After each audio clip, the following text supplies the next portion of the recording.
Hola, soy Hilda Neira de la Iglesia Bíblica Generación de Gracia. Y antes de la palabra de hoy, dale un like y suscríbete. Y no te olvides darle un toque a la campanita para que te lleguen notificaciones. Bueno, yo le puse ahí por qué pasan tragedias a los creyentes. Este es un tema sumamente delicado. ¿Ah?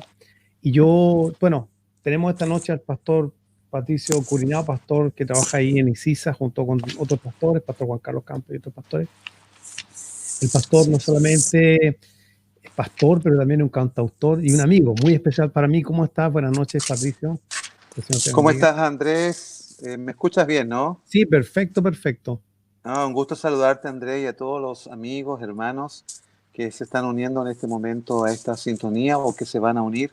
Para ellos, grandes bendiciones del Señor.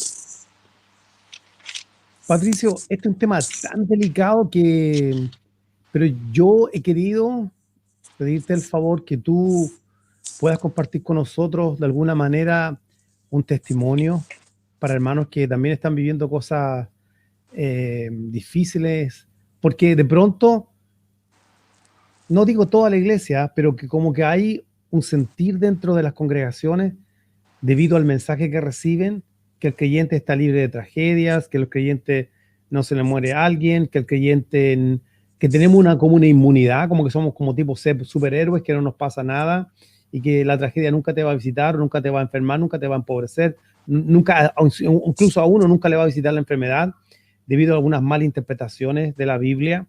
Entonces, por eso que con mucho respeto y también mucho cariño que te tengo, te he querido invitar este día para que puedas compartir un poquito la experiencia que tú viviste, qué es lo que fue lo que te pasó, qué es lo que aprendiste, qué es lo que el Señor te mostró, te educó, te enseñó. ¿Cómo fue que fuiste consolado? ¿Por qué es importante compartir esto? Bueno, mira, hay una línea de preguntas ahí que voy a tratar de hacerlo, contestarlas de una en lo posible. Decir básicamente que el tema de dolor para nosotros como familia y particularmente para mí como hombre de Dios y como pastor ha sido muy profundo. Nosotros con mi esposa vimos partir una hija de 13 años en un accidente en un campamento juvenil cristiano. En medio del campamento, un poste de madera que sujetaba una red de voleibol se dio desde la base, cayendo sobre la cabeza de nuestra hija de 13 años, Cote, y sobre también la espalda de Connie, que era la maestra de escuela dominical de ella, su discipuladora directa, por llamarlo de una manera, y mi hija murió en el instante y Connie quedó tetrapléjica. Hasta el día de hoy ella usa una silla de ruedas, siendo una chica muy estrónica porque era estudiante de teatro, así que se imaginarán el cambio de vida que ella ha tenido y también nosotros. De esta manera nosotros nos introdujimos en un valle muy profundo y largo, porque la partida de un ser querido, en especial de un hijo y de nuestra hija en este caso, ha sido la experiencia más dura que como creyentes en toda nuestra vida hemos tenido que vivir.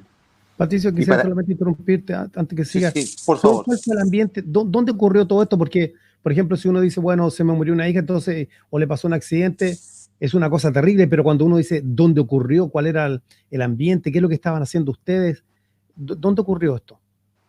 Esto ocurrió en el norte de Chile, en la región de La Serena, Coquimbo, en un campamento, justamente en un lugar donde nosotros habíamos ya tenido anteriormente una actividad justamente de campamento durante 7 días.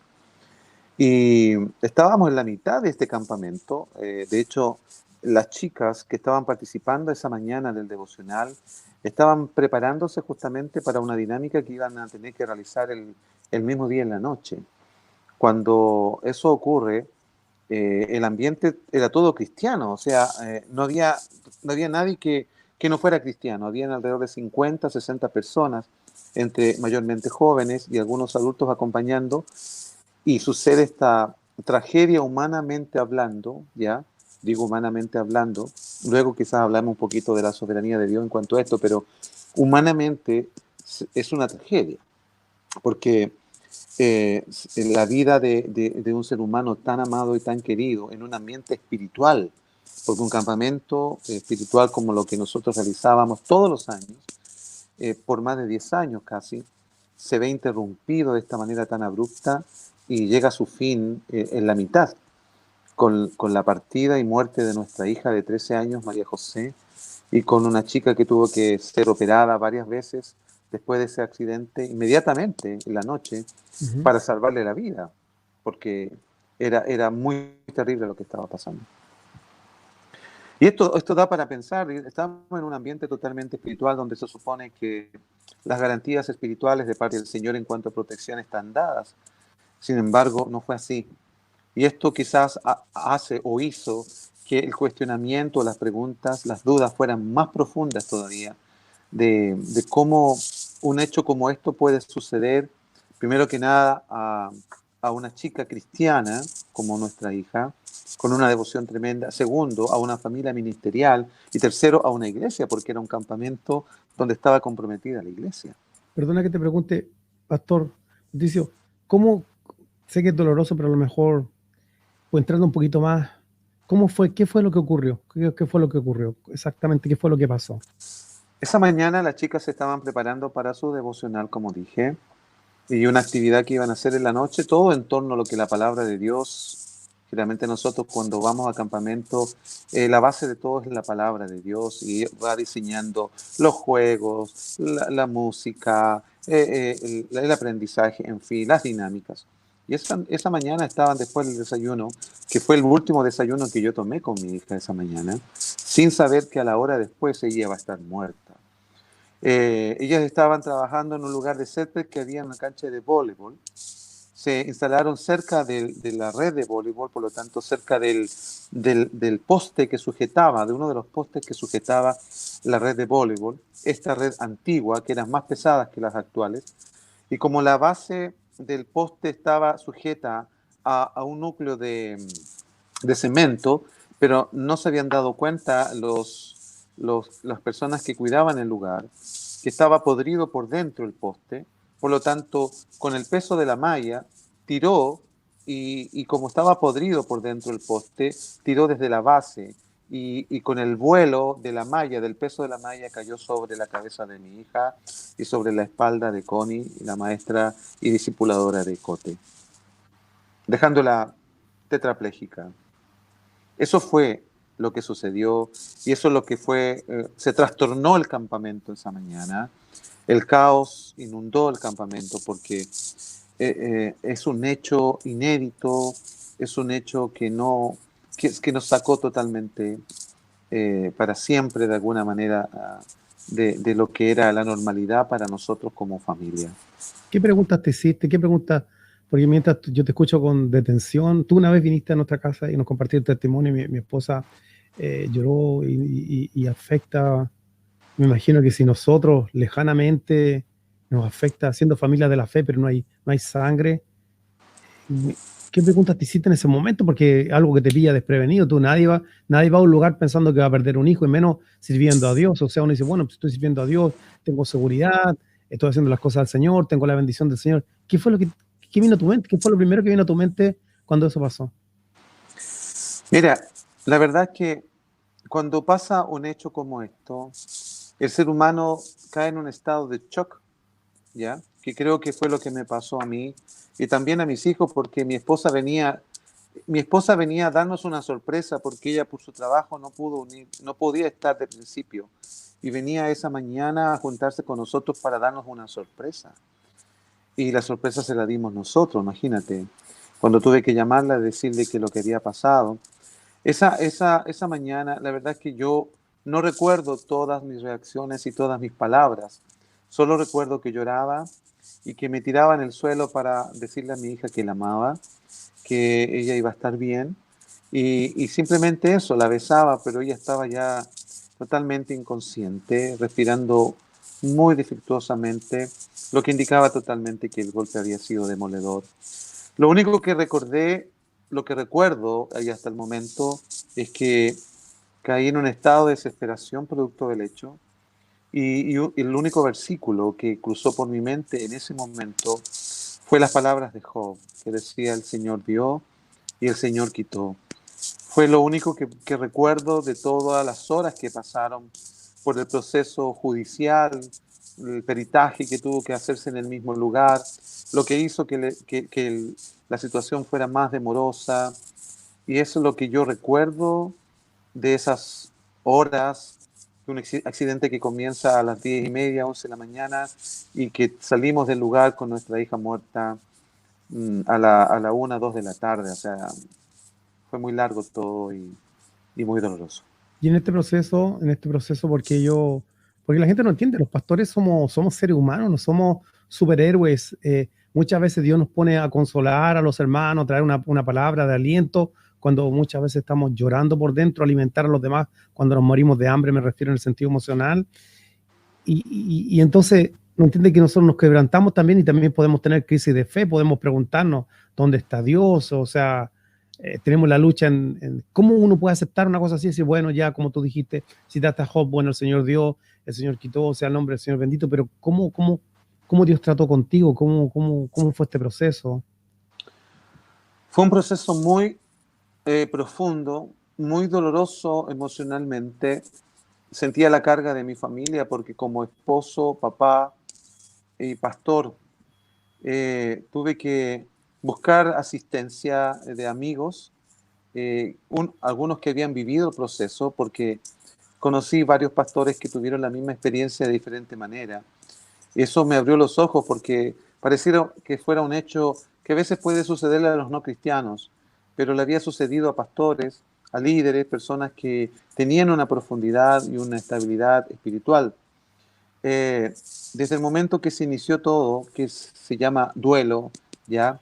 Eh, eso permitió que nosotros buscásemos ayuda y el proceso técnicamente, desde el punto de vista profesional, lo más profundo, algunos dicen que dura 2 años, otros dicen que dura 5 años el proceso, y hay quienes piensan que dura 10 años. Nosotros llevamos 4 años viviendo esto. Debemos decir que dentro de lo que entendemos por la presencia de Dios en este proceso, hay algo que yo rescato, que yo creo que es la teofanía, voy a usar un término que yo lo aplico a mi vida y a la vida de mi familia, que nuestra mente fue cuidada por Dios en el proceso. ¿Qué quiero decir con esto? Yo soy un hombre que tiene una capacidad racional, soy un hombre que trabaja mucho el área cognitiva, me gusta mucho leer, me gusta mucho escuchar, soy un hombre de lectura, por lo tanto he desarrollado una parte cognitiva. Y por lo tanto también era un hombre, como soy músico, no de profesión, pero sí un músico, digamos, he estado tocando y ministrando alabanza por muchos años. Hay una parte sensible en mi vida, desarrollada, un área melancólica en mi vida, por llamarlo de una manera. Por lo tanto, yo era un candidato preciso para caer en una depresión muy profunda.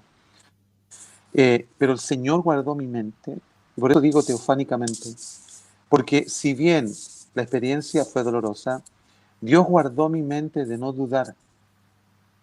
Dios guardó mi mente de no hacer preguntas que me separaran de Cristo y de su amor. O más bien, Él no permitió que mi dolor se tradujera en dudas y preguntas profundas que no tuvieran respuesta. Por cierto que nosotros no tenemos explicación todavía para este hecho, Andrés. Pero el Señor nos hizo descansar en su soberanía. Nos hizo descansar en que Él siempre ha tenido el control de todo, que este hecho a Él no lo sacó de su posición, no lo turbó, no se dio por enterado en el momento. Tenemos una firme convicción y el Señor la puso, no es que nosotros la hayamos tenido desde el principio. El Señor permitió que conociéramos a Él en su soberanía, en su providencia, y eso permitió que nuestra mente, a la luz de la palabra, por cierto, la palabra de Dios, fuera guardada de dudas. Yo puedo decir en este momento que nosotros no tuvimos dudas. Si algún momento dijimos, ¿por qué?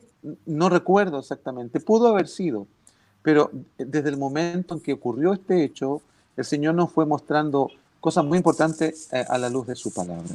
Por ejemplo, Así que, cuando dice, por ejemplo, nos fue mostrando cosas a la luz de su palabra, y te hago la pregunta, porque ¿con qué escritura el Señor te consoló? Porque el problema, pienso yo, Patricio, más grande que tenemos nosotros los creyentes en aceptar situaciones como estas, es más que nada por el evangelio, por el tipo de evangelio, prototipo de evangelio que se predica hoy día, que un mensaje, no sé, hedonista. Y estaba pensando cuando el apóstol Pablo estaba predicando en Hechos 17 y se encontró que tenía una audiencia de judíos, y también ahí antes de ir al Agrópago, y estaban los epicureos y estaban los estoicos, y los epicureos eran unos filósofos que nacieron por ahí por el año 300 a.C., que decían que el propósito del hombre era ser feliz, y para ser feliz necesitaba los placeres, y lo único que lo refrenaba de los placeres pensaba que no te fueran a hacer daño, pero ellos decían, no tenían miedo ni a los dioses ni a la muerte, porque ellos tenían una frase: mientras estás vivo no llegue, cuando llega ya no estás vivo, o sea, no hay esperanza,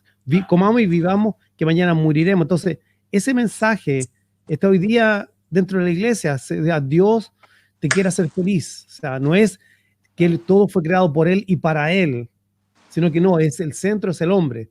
Dios lo único que quiere que te seas feliz. Entonces creo que de alguna manera ese mensaje que hoy día está insertado en la Biblia, como Dios tiene un plan maravilloso para tu vida, y cosas como esas que son filosofía y secularismo metido en la iglesia, cuando llegan las tragedias, gusta que los hermanos entiendan un poquito que a pesar de todo, en el mundo tendríamos aflicciones, que el Señor Jesús nunca dijo que no vamos a tener aflicciones, y también dijo que aún lo iba a hacer, iba a aderezar mesa en presencia de nuestros angustiadores, no prometió quitar los angustiadores. Entonces, diciendo eso, o sea, poniendo esa antesala de que nos cuesta entender por qué pasan estas cosas por el mensaje que recibimos, ¿qué es lo que la palabra te habló? ¿Cómo Dios te consoló a través de su palabra?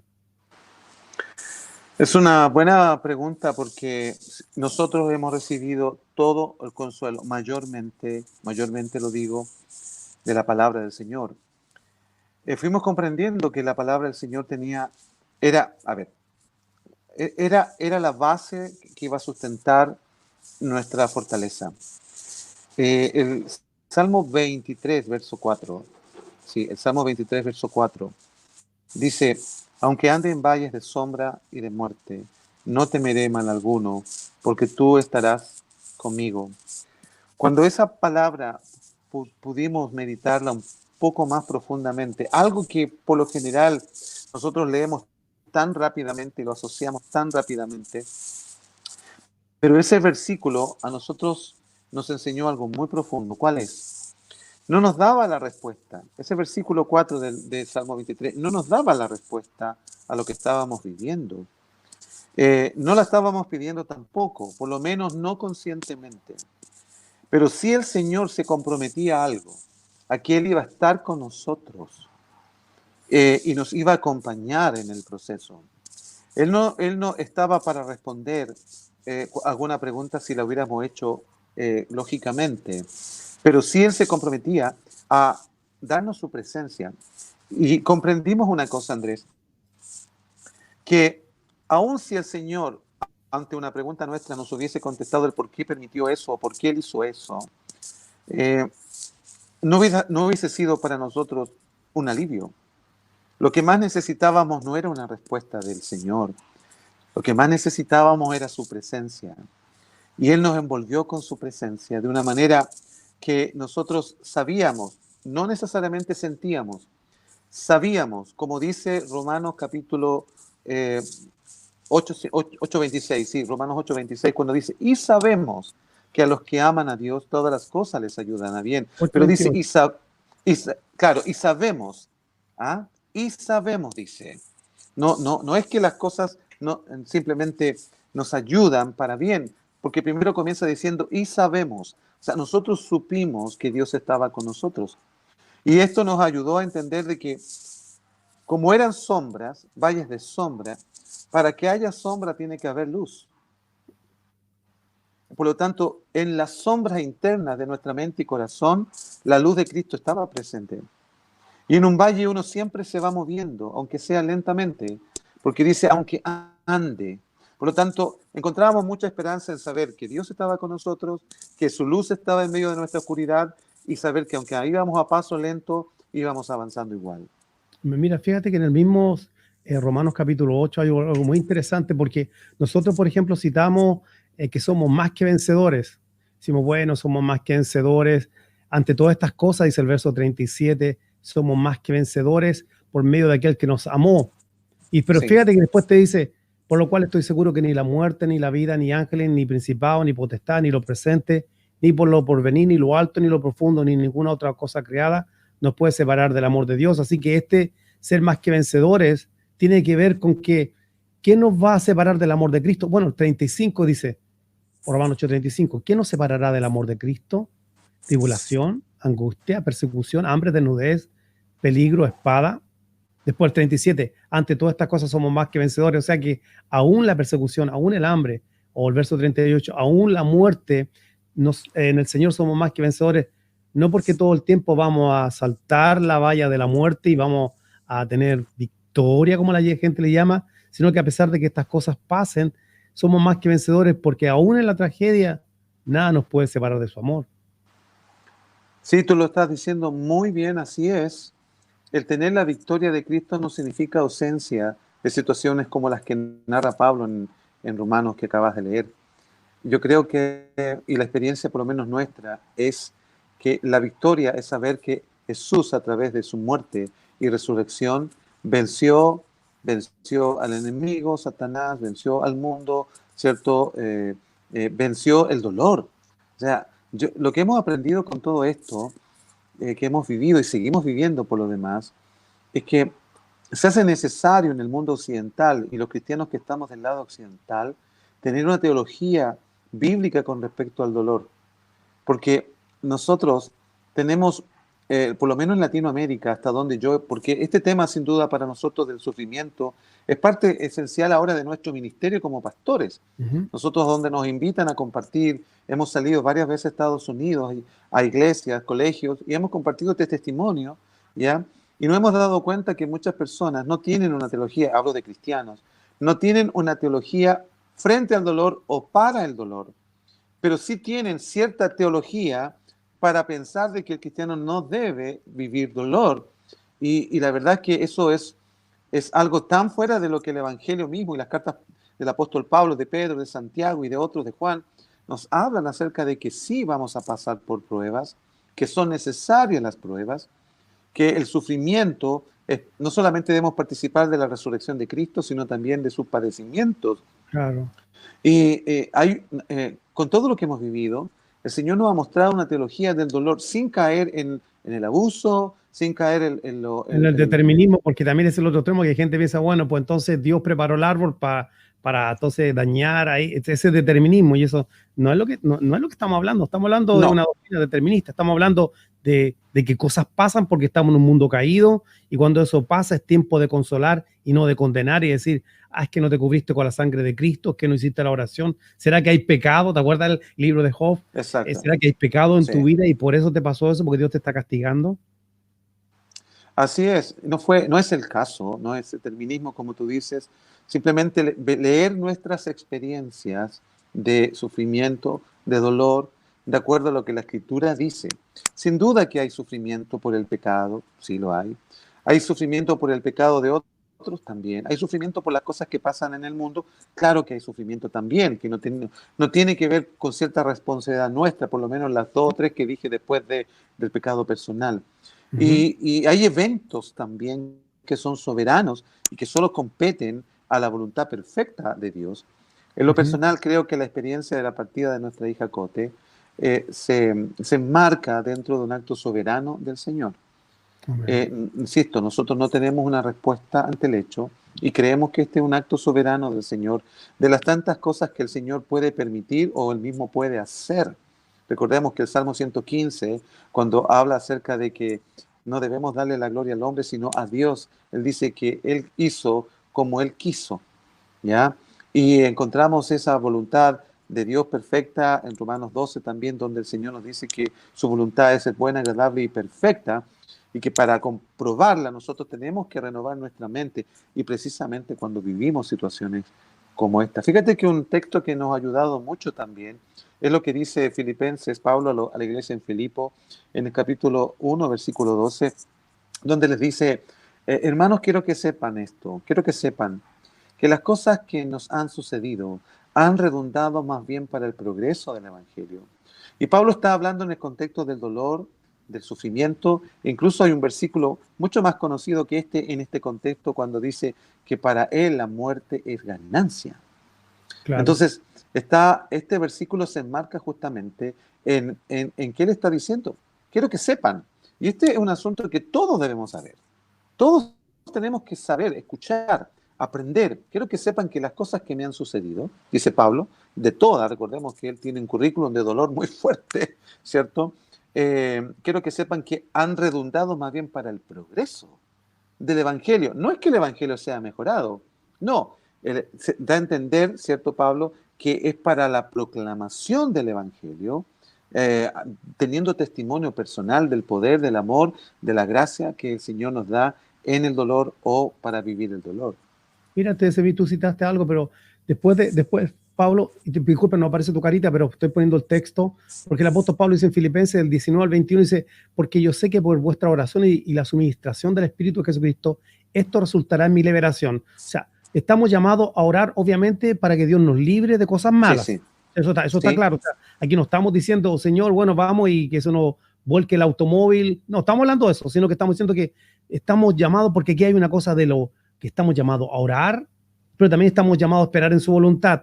Y Sí. entonces, si uno aísla, hay una teología que se llama del aislamiento, que toma un verso y te lo aísla del contexto, entonces tú puedes pensar, bueno, entonces pues sí, o sea, porque yo sé que por vuestra oración y suministración de Jesucristo, él iba a ser libre de que estaba preso ahí en Hechos 28, en su encarcelamiento, ¿verdad?, en Roma. Pero dice, conforme a mi anhelo y esperanza de que nada será avergonzado, antes bien, con toda confianza, como siempre. Ahora nota que él, por una parte, dice, bueno, confío que seré liberado, pero después dice, pero ahora también será magnificado Cristo en mi cuerpo, o por vida o por muerte, porque para mí el vivir es Cristo y el morir es ganancia. Y lo que te está diciendo es que la gloria se le iba a llevar a Cristo y la liberación no necesariamente tenía que ser de la cárcel, pero de la situación donde está viviendo. Y a veces Dios usa ciertas situaciones para librarnos de eventos que van a ser perjudicial para nuestras vidas, aunque no lo entendemos en el momento. Dice, pero ¿cómo entonces? ¿De qué la libró Dios? O sea, ¿de qué? No lo sabemos, pero de pronto Dios en su sabiduría y en su omnisciencia ve hacia el futuro y Dios prefiere tomar ciertas medidas que nos parecen dolorosas en este momento, pero que están evitando un dolor mayor en el futuro. Entonces el apóstol Pablo dice, voy a ser liberado, pero no necesariamente tiene que ser de este problema, pero ya sea que por vida o por muerte lo que me pase, yo estoy en las manos de Dios y Dios va a ser magnificado o glorificado, digamos en un español más moderno. Efectivamente, yo creo que cada situación que viven los creyentes, Dios ha de ser glorificado, debe ser mostrado en medio de esas situaciones de dolor.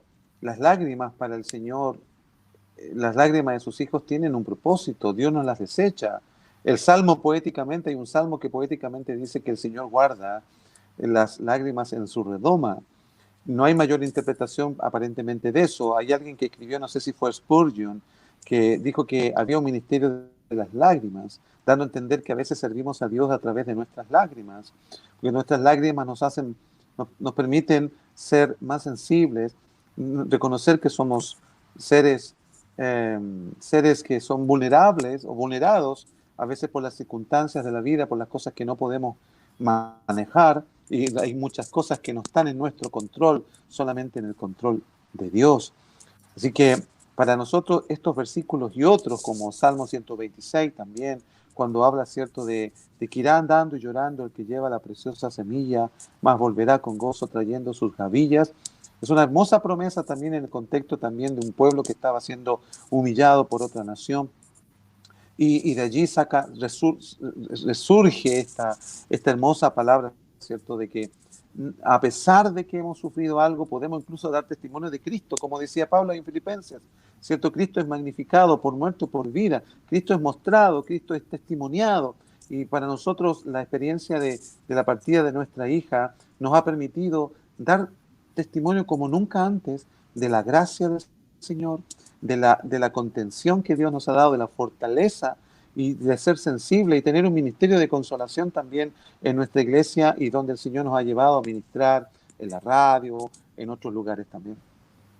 Hay un verso ahí que yo puse que es Filipenses, porque hemos hablado bastante de Filipenses, pero Filipenses 1:29, Pablo dice, porque a vosotros, o sea, una vez yo estaba hablando con un pastor y estaba hablando de esto del sufrimiento y estaba hablando de esto de ser esclavo de Cristo y él me dijo, no, eso era para Pablo, eso era para los apóstoles, pero no para nosotros, porque nosotros tenemos la obra consumada de Cristo, donde fuimos sanos, fuimos prosperados, y un montón de esas cosas que se dice hoy día. Pero Pablo dice, porque a vosotros os es concedido, o sea, está hablando con los filipenses y también se aplica a nosotros, a causa de Cristo, no solo que creáis en Él, o sea, la fe es un don de Dios, sino que también padezcáis por Él. Wow. Mira, es un versículo muy profundo que viene a poner también un corolario, ¿cierto?, a lo que estamos comentando. No solamente que creamos en Él, sino que padezcamos también en Él y por Él. Y se puede predicar a Cristo en circunstancias como la que hemos vivido nosotros como familia, como ministerio, como iglesia. Se puede predicar a Cristo, otros podrán hacerlo también en medio de dolor. ¿Sabes que sí? Me gusta mucho un ejemplo, voy a colocar una ilustración de John Harper. John Harper era un cristiano bautista que iba en dirección a Londres, si no me equivoco, cuando tomó el Titanic. No sé en qué dirección iba el Titanic. Él iba a predicar donde D.L. Moody, creo. Exactamente, tienes toda la razón ahí. Iba a predicar en su iglesia y cuando sucede esta tragedia del Titanic, ¿cierto? Él toma a su hija, parece que fue con su hija, no sé si fue una o dos, pero y la deja en el bote salvavidas. Él se saca su chaleco salvavidas, se lo entrega a unas mujeres que no lo tenían y él prefirió ser lanzado a las aguas, ¿cierto?, del Atlántico. Y mientras él estaba ahí, lo que hizo John Harper, y eso no lo cuenta la historia del Titanic porque a Cameron como director no le interesó, pero la historia dice que él comenzó a hablar de Cristo estando en las aguas. Le preguntaba a las personas si eran salvas. Y las personas, obviamente, algunas decían que no, y él les hablaba de Cristo. Cree en el Señor Jesucristo y serás salvo. Y eso ocurría en las personas porque estaban frente a la muerte, ¿no? Y él predicaba a Cristo en circunstancias que prácticamente significaban y significaron la muerte de él. ¿Podemos predicar a Cristo en medio del dolor? Claro que sí, porque el mensaje está intacto. Nosotros podemos estar quebrantados por las circunstancias, pero nunca el mensaje, porque el mensaje es el que transforma, a pesar de que nosotros podamos estar agrietados por tantas circunstancias y dolores que vivimos o que hemos vivido o que viviremos. Mira, tengo un pasaje que encontré ahí que está bien interesante, te está tapando la carita, Isaías 57, verso 1 y 2, creo que es la Nueva Traducción Viviente, dice, la gente buena se muere, muchas veces, los justos mueren antes de que llegue su hora, pero a nadie parece importarle el por qué, tampoco se lo preguntan a sí mismo, parece que nadie entiende que Dios los está protegiendo del mal que vendrá. Pues los que andan por el camino de la justicia, está hablando de creyentes, descansarán en paz cuando mueran. Entonces, ahí lo que hablamos delante, este verso, este capítulo está, Isaías 57 debe ser de mucho consuelo para aquellos que han perdido a alguien, un ser querido, un esposo, una esposa. Yo te decía una cosa, mi testimonio fue que por ahí por el año 88 mi padre le dio cáncer de páncreas. Él no lo sabía, tenía mucho dolor y yo acompañé a mi padre al médico y yo fui el que se enteró porque mi papá tenía tanto dolor. Mi papá era un hombre que siempre se mofó y no era creyente hasta entonces. Se mofó, tenía una muy buena salud. Siempre se reía, yo tengo salud, no me resfrío. Pero tenía tanto dolor aquel día en la clínica Santiago, recuerdo aquí mismo en Santiago, que no pudo esperar resultados. Así que mi papá tomó un taxi y se fue, yo le di dinero y se fue.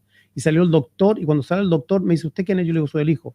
Me da la mano, me dice, lo siento mucho. Yo no entendía lo que él quería decir. Le digo, ¿de qué se trata? Me dice, no, su papá tiene cáncer y le queda poco, ya está terminal, está en los últimos días. Era un shock para mí. Y yo recuerdo que yo vi a mi papá sufrir, falleció en 2 meses, lo vi pasar de un estado físico increíble. Yo estaba jovencito, 20 y tantos años, y me impactó de tal manera ver a mi papá así. Y yo recuerdo que obviamente ese tiempo lo que tomé a mano lo que sabía, confesé, decreté, me pasaba noche entera, recuerdo leyendo en ese tiempo, estaba recién entrando Kenneth Hagin aquí a Sudamérica y no había libros en español, así que yo tenía casi todo en inglés y decretaba, confesaba, proclamaba, lo declaraba sano. Fui a la casa de él todos los días, oraba por él y lo declaraba sano.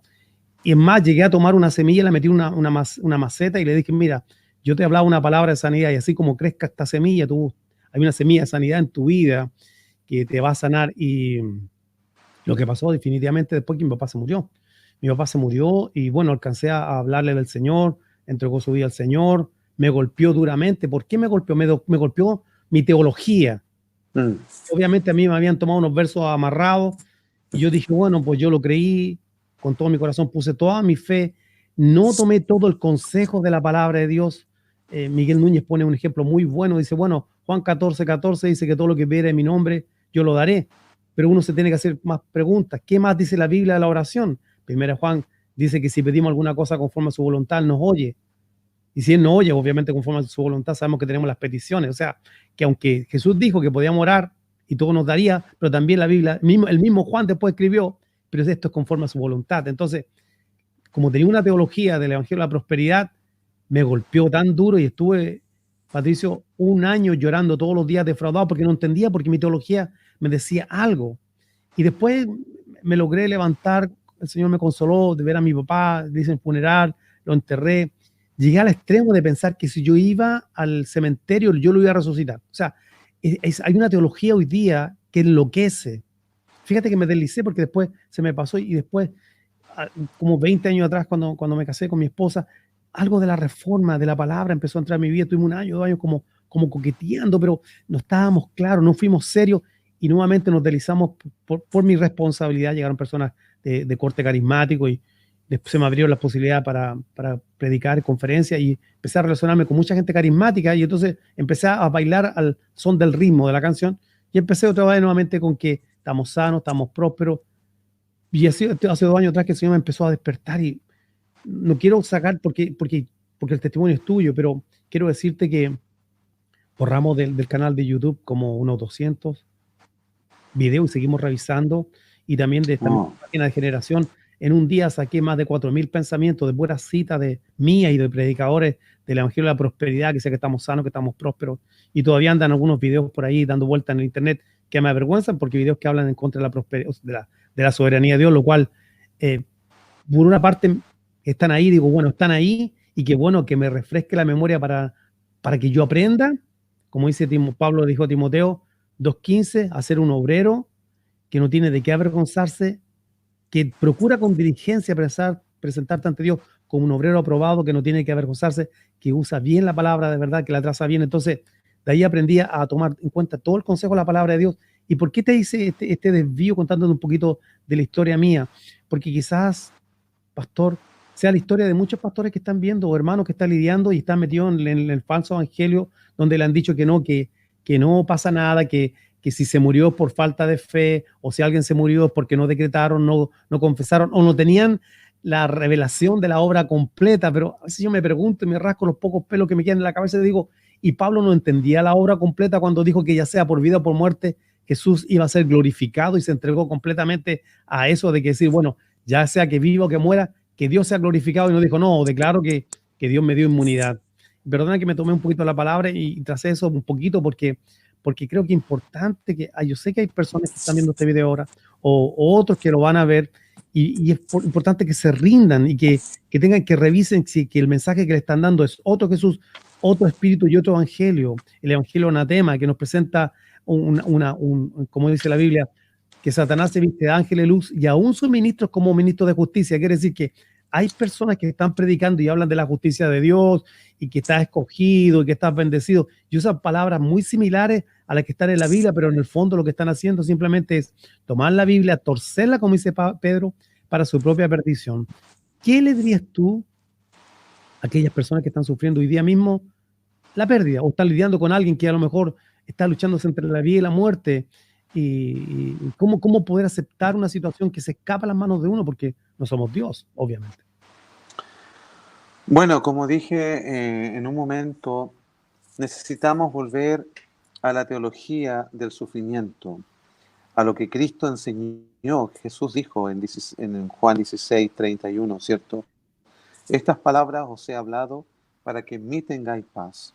En el mundo tendréis aflicción, pero confiad, yo he vencido el mundo. Él no dijo, pero confiad, ustedes no van a pasar esto.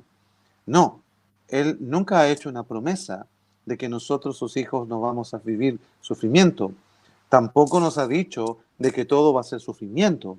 La vida sigue como la vemos pasar y hay muchas cosas que van a seguir ocurriendo. Algunas nos van a afectar directamente, otras van a afectarnos indirectamente. Y yo creo, Andrés, Pastor Andrés y hermanos, que necesitamos, y yo que también he estado compartiendo y recibiendo más una palabra bíblica reformada en mi corazón, y me alegro y me gozo, me produce paz saber que la verdad, la teología que viene de la palabra del Señor, no la teología que viene de mi interpretación personalista, circunstancial, no sé si está bien dicho lo que acabo de decir, pero desde las circunstancias o desde la prosperidad.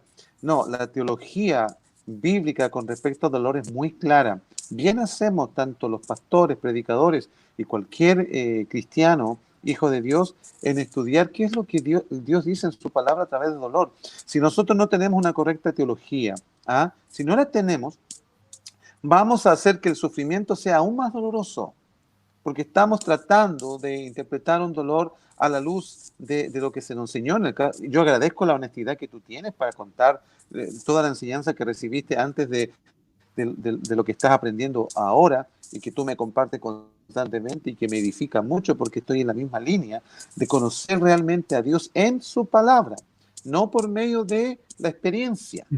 O sea, la experiencia siempre va a ser subjetiva.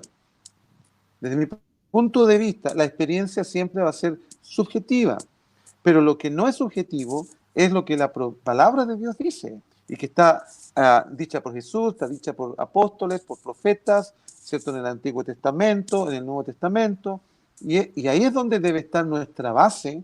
Jesús enseñó, si no me equivoco, en Lucas 7, los dos fundamentos, ¿cierto? El cimiento, los dos cimientos que se llaman. Y la diferencia entre las dos personas, el insensato y el prudente, el sensato y el insensato, la única diferencia es que uno hace las palabras, el otro las escucha igual, pero no las hace. Y las tragedias que vienen son las mismas, uno para el otro. Ya son exactamente las mismas, pero aquel que obedeció, escuchó y obedeció la palabra del Señor, es aquel que va a tener menos posibilidades de sufrir los impactos de la vida, ¿ya? Aunque va a sufrir igual ciertas instancias, porque estamos en una tierra caída, en un mundo caído, ¿cierto? Y que viene, se acuerda lo que Pablo dice también, viene la redención de los hijos de Dios un día. Vamos a llorar todavía un poco aquí en esta tierra hasta que el Señor venga. Mira, hay un pasaje, tú justo dijiste una cosa, lo más importante es lo que la palabra del Señor diga y no lo que diga la experiencia propia. Y aquí hay un pasaje, lo voy a poner aquí para que lo puedan ver los hermanos, que está en 2 de Pedro, capítulo, mira, déjame ver, no sé, te lo había puesto antes. Y este es sumamente importante, dice el apóstol Pedro, porque 2 de Pedro, capítulo, no lo alcanzó a poner todo, pero 2 de Pedro, capítulo 1, verso del 16 al 19, dice, porque no os hemos dado a conocer el poder y la venida de nuestro Señor Jesucristo siguiendo fábulas artificiosas, sino que habiendo visto con nuestros propios ojos su majestad. Pues cuando Él recibió de Dios Padre honra y gloria, está hablando del monte de la transfiguración, le fue enviada desde la magnífica gloria una voz que decía, o sea, primero dice, lo vimos, después lo escuchamos, este es mi Hijo amado en el cual tenemos complacencia. Nosotros oímos esta voz enviada al cielo cuando estábamos con Él en el Monte Santo. Tenemos también la palabra profética más segura. Y el apóstol Pedro lo que está en alguna manera diciendo, mira qué curioso, que él pone la palabra por sobre la experiencia. Qué cosa más maravillosa si estuve con Jesús. Vi con mis ojos cuando se transfiguró. Escuché la voz del cielo que decía, este es mi Hijo amado. Lo vi transfigurarse. Sin embargo, dice, tuvimos contacto con el área espiritual porque escuchamos de la magnífica gloria una voz que decía, o sea, escucharon al Padre. Pero a pesar de todo eso, pero tenemos también la palabra profética que es más segura. O sea, siempre la palabra de Dios va a ser más segura que las visiones, que la experiencia, que alguien te diga, no, que yo le recité tal versículo a mi mamá y sanó. Sí, pero ¿qué dice la palabra sobre el dolor? ¿Qué dice la palabra sobre el consuelo? ¿Qué dice la palabra que Dios, que somos consolados para que nuestra consolación podamos consolar a otros? Entonces, ese verso es tan importante porque viene a alusión a lo que tú dices. O sea, Y nuevamente hacemos un llamado a los pastores, a los predicadores, a los maestros. O sea, tienen que doblar su rodilla y tienen que cuestionarse. Si esto está pasando de esta manera, ¿no le hace ruido el hecho de que, por ejemplo, no están obteniendo respuesta a su oración? ¿No le hace ruido? ¿No les dice nada? O sea, no les dice nada ver a Pablo morir, a Pedro morir, que Jesús le diga a Pedro, yo te voy a mostrar la manera como tú me vas a glorificar, refiriéndose a cómo Pedro iba a morir. ¿Eso no les dice nada? ¿No les dice nada? O sea, ¿no les confronta su pobre teología? Porque está esa teología del pan de vida. O sea, tú te has fijado que en el pan de vida, la cajita de esas, salen puras cosas buenas. Nadie dice, por ejemplo, no sale este versículo que te puse delante de Filipenses, a ustedes se le ha concedido no solamente que crean, pero sino que esto, mira, tú no lo vas a encontrar en el pan de vida este verso. Por favor. Nadie va a decir, oh, gloria a Dios, gracias papá, porque este día me regalaste que también puedo sufrir por ti. No, porque nuevamente somos medio epicureos, ¿te acuerdas? Sí. Eso fue eso que se enfrentó Pablo ahí. Claro, porque pensamos que el propósito del hombre, Dios nos creó a nosotros para ser felices. Cuando la Biblia dice que todo fue creado por Él y para Él, y después me parece que el Catecismo de Westminster dice, el primer punto dice, que ¿cuál es el propósito del hombre? El propósito del hombre es glorificar a Dios y disfrutar de su presencia. Bueno, así es, y justo tú nombraste algo cierto, de uno de los pasajes que debiera echar por tierra, tanto ese como los que hemos nombrado en esta hora. Cuando Pablo le escribe en su segunda carta a los Corintios, en el capítulo 1, verso 3, dice así, bendito el Dios y Padre de nuestro Señor Jesucristo, Padre de misericordias, y el Dios de toda consolación, no solo de alguna consolación, dice, de toda consolación, el cual nos consuela en todas nuestras tribulaciones. Hasta donde yo sé, la palabra tribulación viene de un verbo tribulare, ¿cierto? Que significa que era una especie de rastrillo que tenían en ese tiempo, y que el rastrillo todos sabemos que es para limpiar asperezas más gruesas, pero deja marcas por donde pasa.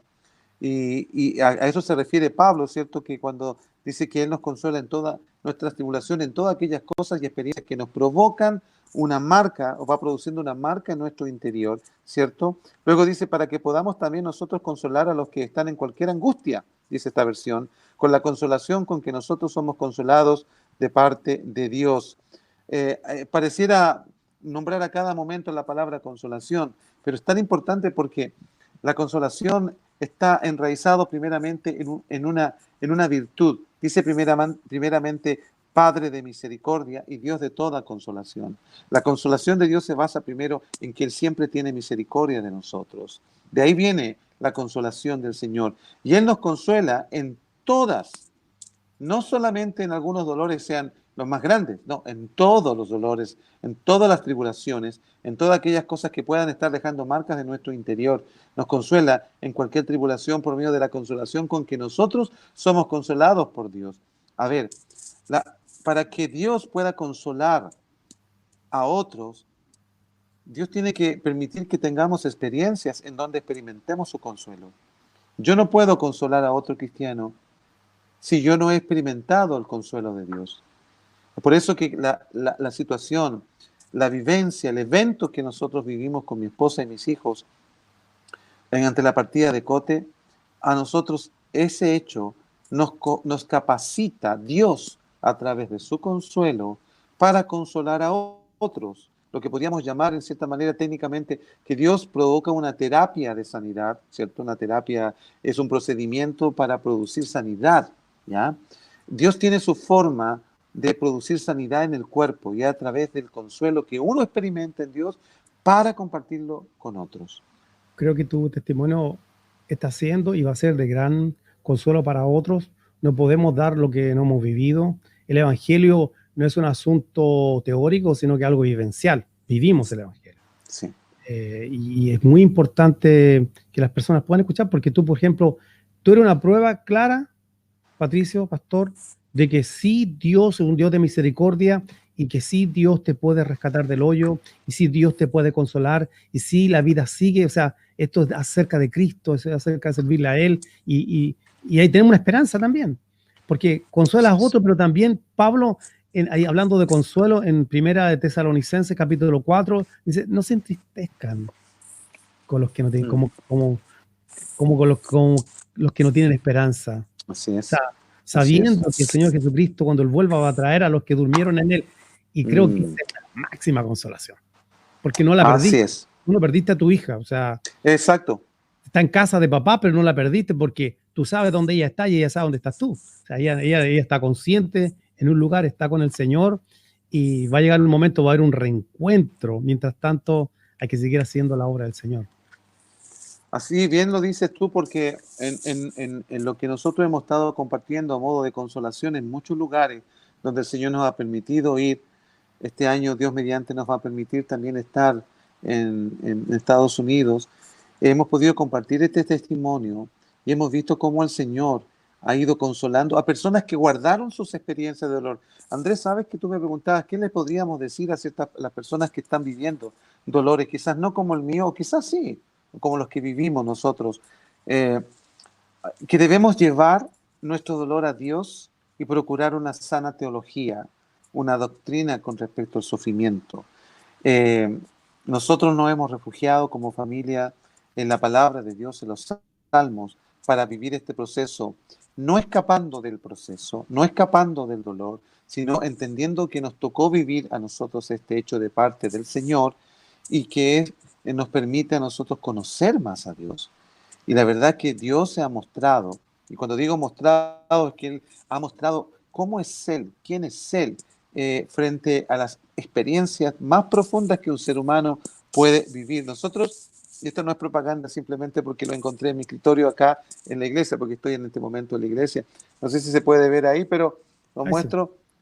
Mira, fíjate que eso es la segunda producción que nosotros hicimos, porque esa niña que está bordada ahí con lana y fieltro es una réplica de nuestra hija, que toma una mariposa y se va al cielo. Es algo poético que mi esposa hizo en lana y fieltro, este cuadro, el primero que hizo después de un curso, y yo lo quise usar en un trabajo musical que se llama justamente Me guiarás, basado en el Salmo 23. De esa manera el Señor nos fue ayudando, haciendo cosas creativas también en el dolor, ¿ya? Plasmándolo de una forma que pudiera ayudar a otros. Y yo creo que si nosotros logramos llevar nuestro dolor a Dios, dejarlo en sus manos, Él puede hacer a través del dolor que sea una herramienta tanto para nuestra vida como para la vida de otros, que a veces no entienden por qué le han pasado ciertas cosas, pero cuando logran entender y escuchar este testimonio, ellos pueden abrirse también a poder conocer a este Dios maravilloso, misericordioso, lleno de consolación, y pueden experimentarlo. Jesucristo es así, y es por eso que podemos decir que Jesucristo tiene el poder para redimir el dolor de aquellos que a lo mejor no lo han reciclado correctamente, porque hay que tener cuidado, Andrés. Las personas que no viven el dolor en Dios tienen una posibilidad de enfermarse, de somatizar, porque el dolor no tratado es la causa muchas veces de muchos tipos de enfermedades, incluso de vicios, incluso de perderse. Mira, estaba pensando yo, Patricio, sobre el hecho de poder entregar al Señor toda carga, y me acordé de un testimonio de un video que vi de John Piper, y había un pastor, Matt, se llama, Matthew parece, Matt, y entonces oró por él, tenía un tumor al cerebro, tenía toda la cabeza rapada porque le habían abierto la cabeza, y delante de todo él oró por él, y le dijo sí, Señor, aquí está, y estaba la esposa y los hijos y todo ahí enfrente, me parece, y oró por él, dijo, Señor, aquí está, y te pido que tu nombre sea glorificado, ya sea por vida o por muerte, y que si él va a vivir te glorifique, y si tú te lo vas a llevar, tu nombre sea magnificado.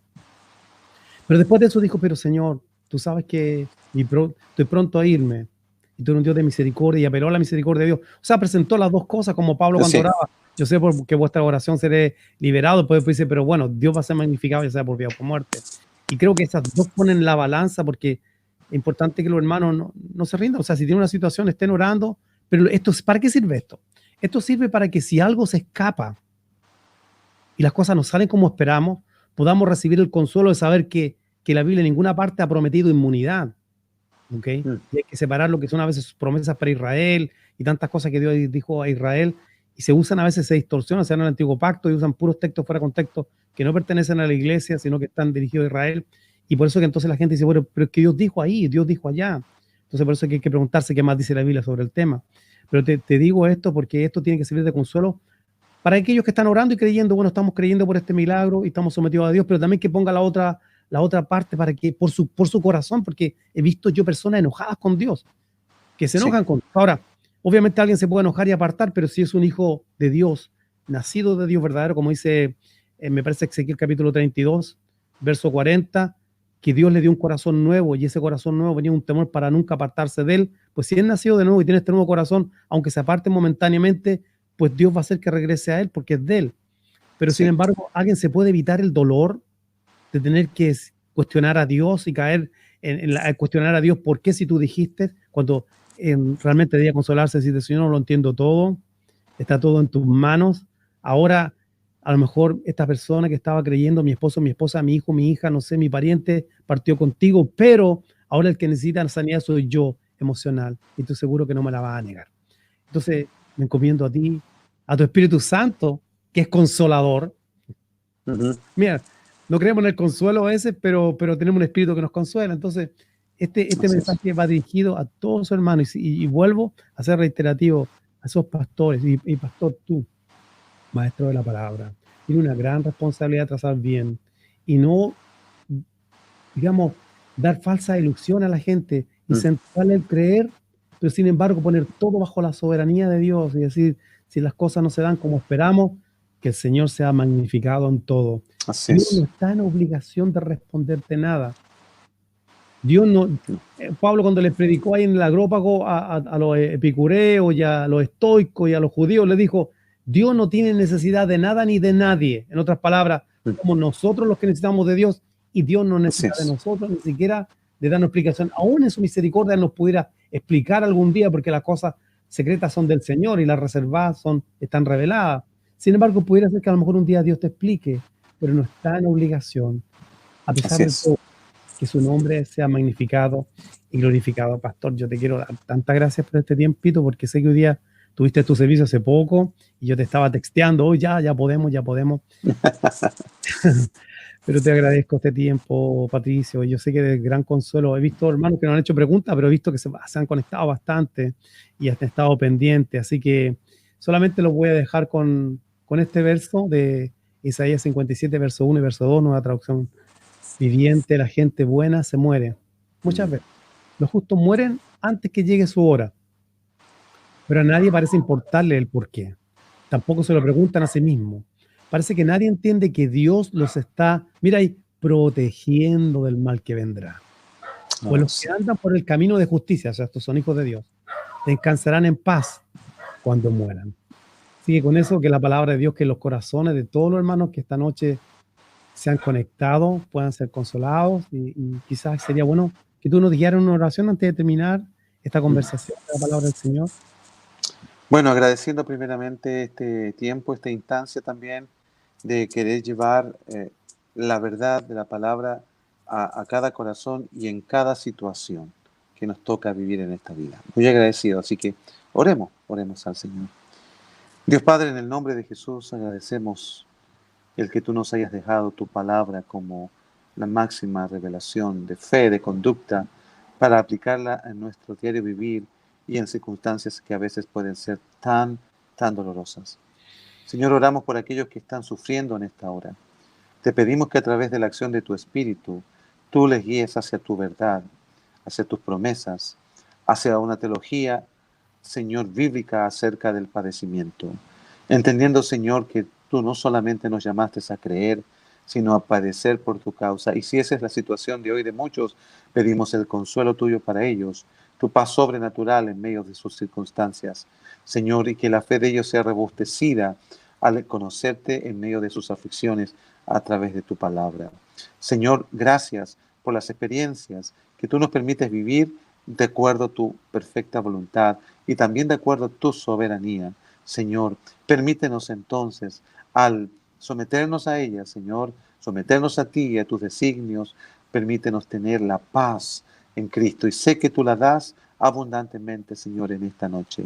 Pedimos que a través de este medio, Señor, tú te glorifiques en cada uno de tus hijos que lloran, aquellos que sufren, aquellos que están padeciendo, aquellos que están, Señor, sin esperanza. Padre, recordándoles tu palabra, que esta instancia, este programa, Señor, este momento pueda servir y ser una respuesta, Señor, para todos aquellos que necesitan tu presencia en esta hora. En el nombre de Jesús. Amén. Amén. Gracias, Pastor Patricio Curinao, y muchas gracias a los que se han conectado esta noche. Gracias y paz a sus vidas. Bueno, esperamos el próximo domingo. Vamos a tener una conversación muy interesante con el pastor Benjamín Rueda de España. Vamos a estar hablando de algunas cositas de la palabra muy importantes, a veces errores que cometemos al interpretar, pero hoy día tuvimos un programa precioso, precioso, y el nombre de Jesús fue magnificado. Muchas gracias. Amén. A todos. Gracias a ti también, Pastor Patricio. Buenas noches. A ti, muchas gracias.